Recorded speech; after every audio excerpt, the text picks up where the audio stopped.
Hindi ko na nga kayo bibitinin dahil ngayong araw ay makikita nyo ng tapos itong louver na ipinapagawa namin sa service area. Abay, wala na naman nga paglagyan yung tuwa ko at para na naman ako nanalo sa loto. Bukod nga dun sa huli kong update, inipon ka na nga tong 3 araw. At talaga namang mabubusog ko na naman yung mga mata ninyo sa mga bahay update ko. Ganito na nga ang itsura ng louver na ipinapagawa namin dito sa service area. At talaga namang kahit hindi pa nga tapos, ay maganda na ang kinakalabasan. Lalo na siguro kung aluminum yung pinalagay namin dito. Ang kaso ay pang fascia board nga lang yung budget namin.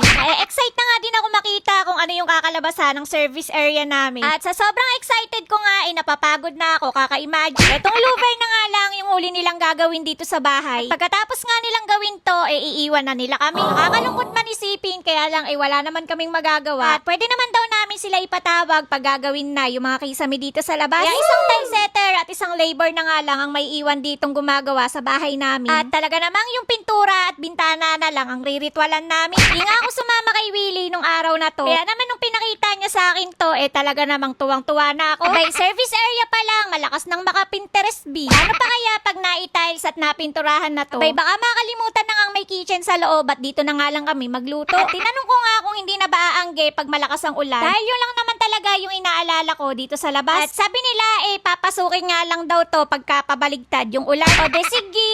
At ganito nga ho ang itsura neto pagka nasa labas. Ganda pa din naman at hindi naman nakasira sa view ng bahay. Pag naglagay nga daw ng bubong, palagyan nga din daw ng flashing sa ibabaw. Para siguradong wala nang tatagas. Nung nagpunta nga ako dito, hetong at napakaganda pala, lalo na sa personal. Medyo malambot nga lang ho yung fascia board na nabili sa Wilcon. At titigas naman daw yan pagka nabilad na sa araw. Masayang masaya nga ako dahil maganda ang kinalabasan. At hindi nasayang yung oras at budget na inilaan para dito. At bigla nga ako nakahinga ng maluwag nung natapos na to. Siyempre, thank you Lord na naman nga ako. Mahaba-haba nga rin yung service area namin, kaya yung gastos dito hindi rin biro. Kaya ngayon unti-unti na nga rin nababawasan yung mga iniisip namin. At yung iba pwede naman ng unti-unti. Dito banda sa laundry area hindi ko nga pinalagyan ng louver. At ang plano ko nga ho sana dito pabakalan na nga lang. Palagay nga din ho kasi ako ng sampayan dito. At baka ipasabay na nga lang din namin yun. Katapos nga ho nila gumawa, niligpit na nga nila lahat ng gamit. Pati yung mga bakal at scaffolding sa taas binaba na nga rin nila. Hindi nga lang nila niligpit dito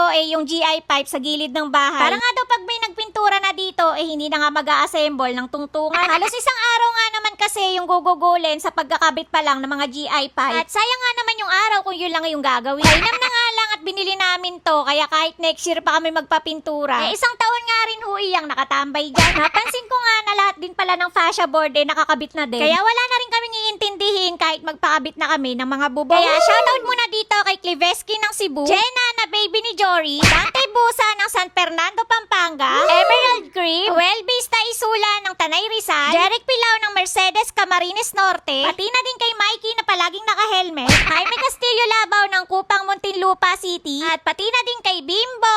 Simula't simula pa lang nung naguhukay pa lang dito hanggang matapos. Talaga namang nakita natin na unti-unti na gumaganda itong ipinapagawa naming bahay. Naway makayanan pa nga namin tong ritualan hanggang dulo. Dares bahala na nga ulit si Batman. Kaya kung umabot ka ulit sa part ng video ko na to, anong oras at hanggang saan na naman ba nakarating itong bahay update ko? Na naman, huwag mo kakalimutan i-follow. Bukas na lang ulit!